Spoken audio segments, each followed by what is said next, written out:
बाबूलाल जी, आपने तमाम पेशेंट ऐसे भेजे जो किडनी फेल वाले थे और लिवर डैमेज वाले थे, तो उनमें से एक जिनकी डायलिसिस चल रही थी, कुछ पेशेंट ऐसे भी थे तो उनकी डायलिसिस भी छुटवाई थी। तो आप का स्वयं का अनुभव तो है ही, किडनी फेलियर का केस आपका रहा है, लेकिन अभी ईश्वर की कृपा से बिल्कुल ठीक है, कोई डायलिसिस वगैरह नहीं हुई। और जिनकी डायलिसिस चल रही थी उनकी भी डायलिसिस मैंने छुड़वाई है। तो आप अपने अनुभव से ऐसे पेशेंट्स के लिए क्या कहना चाहोगे? मैं ऐसे पेशेंट के लिए ये कहना चाहूँगा कि जो भी व्यक्ति डायलिसिस पे है वो आयुर्वेद की शरण में आए और आयुर्वेद की दवाई ले।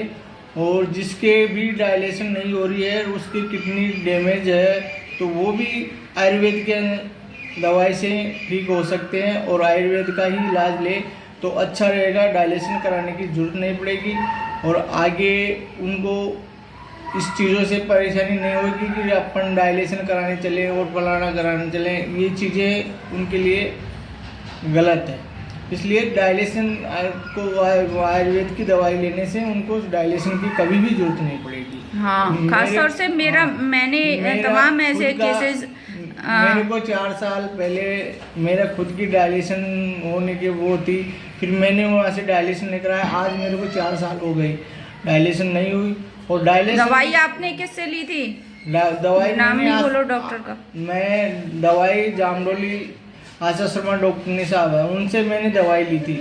और आयुर्वेद के अंदर उन्होंने बहुत ही अनुभव है, इसलिए उन्होंने मेरे को बिल्कुल डॉक्टरों ने ऐसे कह दिया था कि 24 घंटों में ख़त्म हो जाएगा, डायलिसिस नहीं कराएगा। तो उसके बावजूद भी मैंने ना जो हिम्मत बांध के और आयुर्वेद की दवाई ली, तो मेरे आज डायलिसिस भी नहीं हो रही है और कुछ भी नहीं है। मैं अच्छी तरह स्वस्थ हूँ और मेरे बाल बच्चों के पास में अच्छी तरह रह रहा हूँ, अच्छी तरह काम कर रहा हूँ, जैसे पहले करता था वैसे काम करता हूँ, सब कुछ करता हूँ। पर ये है आयुर्वेद की दवाई। आयुर्वेद के ऊपर पूरा भरोसा भी था आपका और मेरे ऊपर भी पूरा भरोसा था। आयुर्वेद पे भरोसा करोगे तभी तो फायदा होगा ना, भरोसा ही नहीं करोगे, आपके दिल में तो भरोसा ही नहीं है तो वैसे। जबकि आपके रिश्तेदारों ने तो मना किया था, उन्होंने तो डराया था आपको कि ये कोई दवाइयाँ पुड़िया वाली ये है वो है, ऐसे ठीक नहीं हो सकते। लेकिन मैंने सबसे मिलने जुलने से मना कर दिया आपको, और एक ही कमरे में आप उस समय रहते थे। बिल्कुल एक ही कमरे में रहता था। पूरा आपने पालन किया, किसी से मिला जुली की भी जिद नहीं की, और खाने पीने में जो परहेज बताया था वही परहेज आपने किया।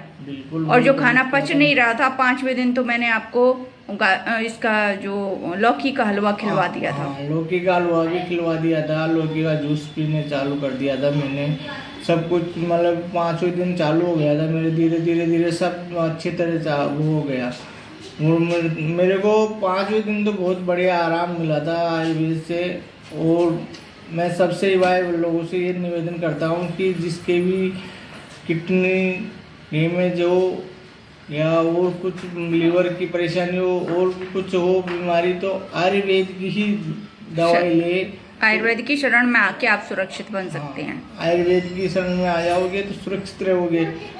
और डॉक्टर के पास जाओगे तो वो तो आपको जितनी वो दवाई चलेगी वो घी तेल बत्ती में घी डालते हैं जो चलती रहते हैं वैसे चलेगी। आयुर्वेद की शरण में आओगे तो आपका बिल्कुल दवाई भी आपकी बंद हो जाएगी और आपका पूरी बीमारी भी जड़ से खत्म हो जाएगी।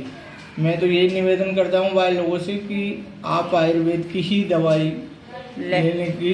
ठीक है, धन्यवाद बाबूलाल जी, बहुत बहुत धन्यवाद कि लोगों को सच्ची राह आप दिखा रहे हैं। आपका बहुत बहुत धन्यवाद।